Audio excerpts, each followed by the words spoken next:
So, bye-bye, Lecolon. Let's start the Sala Cafe Trail. So, asa si Praise? Let's go, Praise. Bye-bye, guys. Bye-bye. So, ito yung starting point ng Sala Cafe. Hagdan-hagdan, walang katapusan. Pagod na, guys. 10 step pa lang. So, let's go. May 5% pa akong natitira, so gamitin ko to dito. Uubusin ko yung 5% dito. Kaya pa ba to? Hanggang jump off? Malalaman.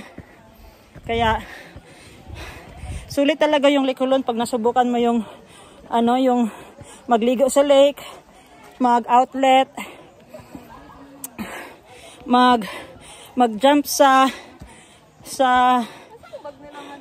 20 feet. 20 feet, 10 feet jumping. At dito sa campsite, 10 feet jumping. Sulitin nyo, guys. Kasi di natin alam kailan kayo babalik dito. Kaya, the more na paganda-paganda yung Lecolon, the more tayo mag-recruit. Recruit, oy! Ano week? Walang week. Pero pagod na pala ako, guys. Kasi, yung hagdan, walang katapusan. Kaya, salamat. Healthy tayo, matigas yung tuhod natin. At the age of 30 years old, kayang-kaya pa. At di natin yan pwede kalimutan. Yung sweeper natin, nandyan lang yan sa likod. For the safety ng lahat, dapat may sweeper talaga. Sala Cafe is almost 3 hours. Hanggang jump off, I think almost 3 hours. Kaya, kasali na yung mga pahinga-pahinga doon. Advantage lang namin kasi walang ulan. Tubod. Diri wala. At tindahan lang. So, bawat station din may tindahan. Makakain din naman lahat. May bibilhan din. Mga saging merienda, coke, souvenir, tubig. Kaya, enjoy sa trail. Parang nag-food trip ka din. Basta may pera ka lang.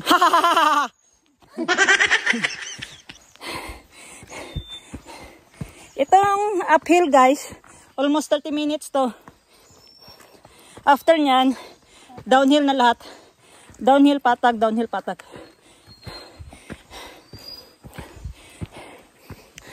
Shout out Madam Bebe, follow niyo siya.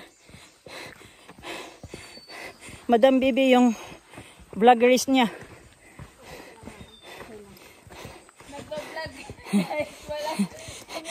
Si Madam Bibi, guys, nag-hallucinate na siya. Alam niyo bakit? Kasi nag-vlog siya, walang kamera.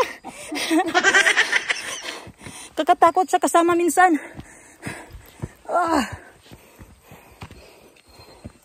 Bigat ng bag ko, naging 15 kilos. Kahapon, 10 kilos. Ganyan, 15 kilos. Kasi, yung basa ko, kahapon at saka ngayon, nag times 3.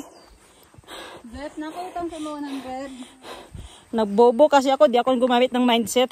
Dapat isa lang yung basa na ginamit ko. Pinagalitan tuloy ako.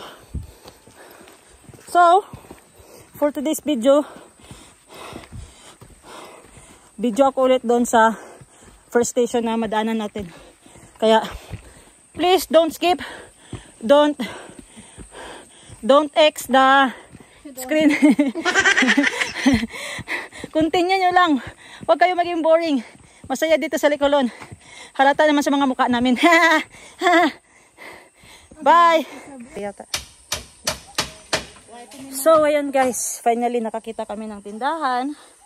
From lake to via Sala Cafe, may unang tindahan tayo na mastapan. So, pahinga konti. 10 to 15 minutes pahinga para para may energy tayo paakyat. Mga almost 20 minutes na sa taas na tayo. Yun guys, medyo maingay kasi may panday. Nagre-repair si kuya ng kanyang SM Mall na tindahan. SM Mall na tindahan. Ano yun? So, medyo pagod naman. Kailangan natin ng energy, chocolate, jelly ace, or coke for more sugars. Para pampahyper din natin. Kalaban natin ngayon is init. Pero, mas okay lang naman kasi close trail to. Close trail ang Sala Cafe. Kaya, bisi-bisihan yung isa kasi masakit na yung paa niya. Tsaka si Zip. Nakabili ka na ng tubig? Ibili na lang na diri. Silang ano, oh. Ihatag lang kay ate. Ato lang sako, oh. Yun. Tsaka, ang laki ng mga puno dito. Parang nasa Avatar tayo. Gaya kong KitKat, be. Ah. So, kita kain tayo ng chocolate. Yes, ako kan, boss, be. Pagka, boss. Biglang nga pinaking puyangga. Gusto na ko magaturig. Gamay. Yan. Binabawasan ni Madam Bibi yung bayad namin kay Sir Marlon. Kawawa na si Madam Bibi, oh. Masakit na yung paa niya. Kasi pag mag-gym kami, yan rin yung problema niya, yung tuhod niya. Kaya, gitry niya lang dito sa Likulon kung matibay pa ba yung tuhod niya kasi palitan na lang namin ang tuhod ng baka. Tuhod pala ng kalabaw.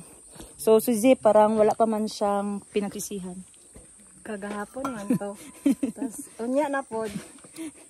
Wala namang pagsisisi sa huli. Pagsisisi sa huli. Nasa huli ang pagsisisi. Nasa gitna. Nasa gitna. Nasa gitna daw ang pagsisisi. So, yan si Bibi. Akala niya 27 years old. 72 na yan, oy. Binaliktad niya lang yung ano niya. 72 na ang tuhod. Sila, RB? Nasa last. Wala pa sila. Wala pa. Declaring pa nila dito. Nag-vlogging pa to. So, meron ng ang wala. Dito na siya magulat sa jump off. So, pahingi nga ng jelly ace lang ga.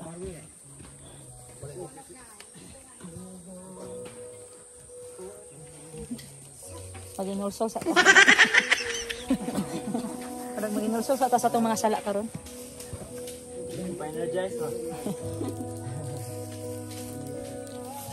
Makakatulong din to jelly ace lang ga, no? Asa ito sa kuan nga ni? Ang jelly ace ay sa kuan. Ang ako yung muta. Sige kong istorya diri, na day ko yung muta. Nana po'y basher diri aron panghilam. O sa Boss Jean, bago ka mag-vlog. Si Jeff na to. Pangtaig tubig. Tubig ba? Nana si Nana si Tancho. Pas kay kaon ang giapas. Dili jump off ang gipangita tindahan. Dili ko ka-open nga, mga dala kong pustiso. Ay, na-vlog man day, ate. Abraso. Ate, masisipoy, bully man kayo ka. Tinuod man po. Nakatawa naman ko. O, makatawa day, tinuod man. Reactor naman ni, commentor. May pagsisihan kayo mamaya.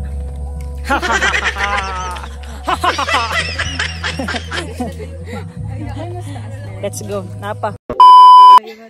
May question kasi si Zip. Paano daw kung may mahimatay? May rescuer ba? Wala. Oh. Ang sama ng advice. Ang sama ng sagot. Pabayaan na lang daw. Dili na ako mabalik. Wala mag-rescue na. Yaluudan pa dyan balik kasi mong agi. Wala man day nagamahal sa ako. Balik na lang po. Pero sa totoo lang guys, meron yan, porter ang magkusa. May mga ano yan sila, may mga malong. I-ano ka nila sa malong, ipulupot ng parang suman. Parang tapos ibaba. Tapos ganyan kasakay ka. Para kang baby. Yan. Pero bugat. pero pagdating pagdating sa dump off, pagdating sa jump off, ikaw na yung ikikilo kung magkano ka. Yun. Halimbawa, nasa 50 kilos ka, times 30, magkano yun? 1.5. So, bayad ka ng 1.5 sa porter. So, wag ka magpakamatay-matay dyan, ha? Wala tayong 1.5 zip. Ay, matay. Mahihimatay. Ano ba yan? Curious ra ko. Okay. What if ba? What if? Yun yung mga what if niya. Si Zip, may what if siya. Si Madam Bibi naman is nag-hallucinate. Hallucinate din siya. Nag-imagine Ano? Ay, hallucinate din yun? Oh, di ba? Iba yung impact ng nature, guys. Kung depressed ka sa office, kung depressed kung depressed ka sa office, hallucinate ka dito sa nature. So let's go. Buing yung kasama ko. Mas concerned ko siya sa tumbler ng mama niya kaysa best friend niya. So guys, kita-kits tayo doon sa taas. Ha? Huwag nyo kaming iwan. Bye-bye. Yo guys, finally almost 1 hour and 30 minutes na lang. Nasa jump off na kami. But shout out ko lang yung owner ng cellphone na to. Dito na ako nag-vlog kasi shutdown na talaga yung cellphone ko. Whew! Yung bag ko guys, kanina 15 kilos. Yung feel ko sa kanya 15 kilos pero ngayon parang gumaan man. Siguro na immune na yung likod ko.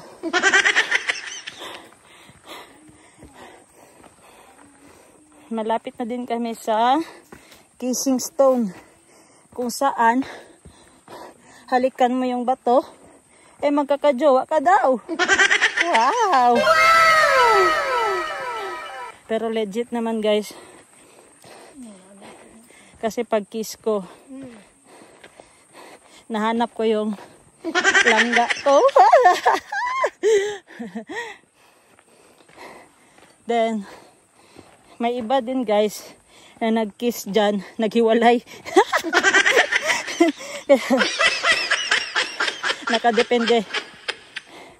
Nakadepende yung kiss.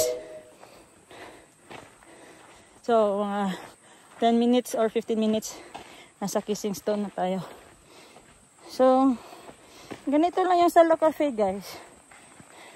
Easy lang masyado kasi patag na. Hindi na kami mahihirapan. At saka may mga puno. Matataas yung mga sagbot.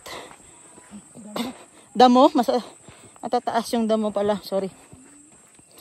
So, naproproteksyonan kami ng init. Oops. Careful.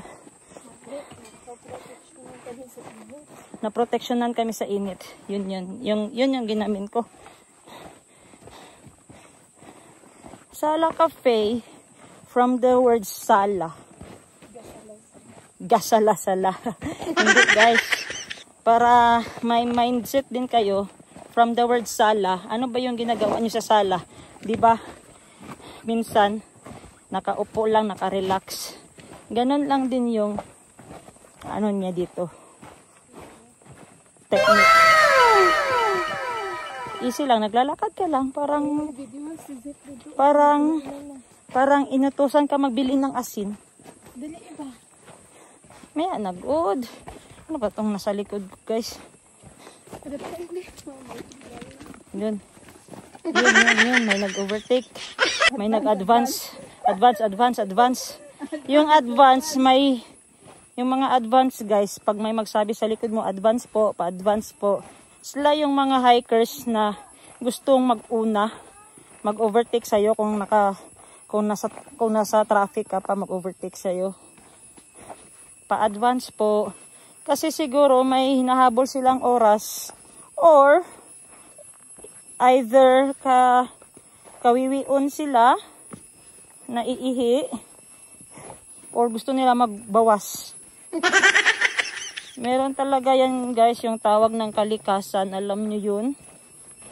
Wala sa oras yung pagtawag ng kalikasan sa katawan mo.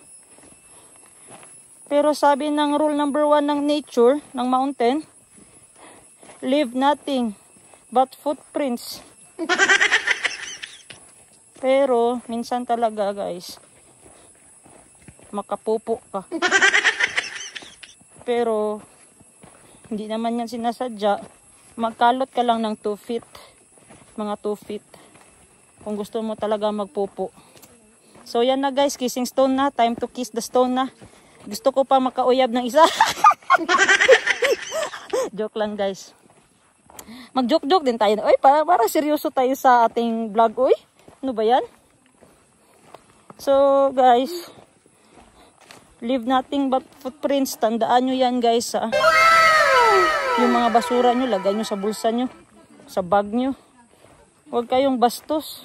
Buti pa yung mga hayop, umiiwan lang ng footprints. Pero yung mga tao, masahol pa sa hayop. Sige na guys, pakita ko na sa'yo yung kissing stone. This is the kissing stone. Guys, support please. Si Sab, mag-kiss na siya kasi gusto niya may bumalik. Gusto niya may bumalik or gusto... It's a private person si Sab. Oh, palangga. Hi, Sangay! Hi! Akong Sangay. Bakit Sangay yung tawag? Kasi same kami ng last name. Nickname. Sa vlog? Hey vlog! Si Boss Tancho at si Boss RD. Oh yeah! Warden! Warden, nalagay mo ko Warden! Gawin mo kong preso. Tigbantay sa preso. Wow, may flexible din guys. Nag-split. Yun, lagay muna natin yung bag ko. So, babalikan ko kayo mamaya. Mag-kiss muna ako sa sa bato. So ngayon guys, may papuntang mga porter galing dito, mga local people na kung saan yung hanap buhay nila is porter, yung magdala ng gamit ng mga guests. Hi! Hi! Hi! Hi! Hi! Bye-bye! Hi, bye-bye. Grabe guys, estimate ko niyan mga 50 kilos pataas yung dinadala nila. Kaya walang pahinga, diretso-diretso na yan. Then pagdating doon sa jump off guys, ipakilo yun, tsaka i-times 30 pesos na lang. Yun na yung income nila. So itong kissing stone guys is isa rin to sa sa anong tawag yan? Trademark? Trademark pang tawag sa kissing stone. Trademark yan dito pag pupunta ka ng Licolon. Lobat na Kissing stone. 2 minutes lang. So happy masyado si Madam Bibi. Naka-headstand din naman siya doon sa taas. guys, kung may uyab ka na tapos bakita mo tong kissing stone, huwag ka mag-kiss, baka magbulag kayo. Totoo. May nag-kiss na dyan. May nag-kiss na siya tapos nagiwalay. Diba nag-kiss Uy, sila? tudlo diya. So, nagbulag noon. Di ba hindi na tayo nag-chika after 7? Oo. Oh. Giban ko siya. Bakit? Buong ano ba kami sa car na chika? Hindi kaya. So may naglalis guys. Natulog lang tayo parang 5 minutes. Uy, yung papunta hindi. Yan. Chika tayo hanggang makadating sa La Cafe. Yan. Ito kasi siya. Mount Matutong. Mount Matutong. Congrats. So nakita ko yung kaka-t-shirt. Katulad ng t-shirt. Mount Matutong. Mount Matutong. Soxlander. Siya ba ang owner ng Soxlander? So shout out Soxlander. So, Bye. ayaw pagtulog. Mamaya kita tayo doon sa tindahan sa jump off.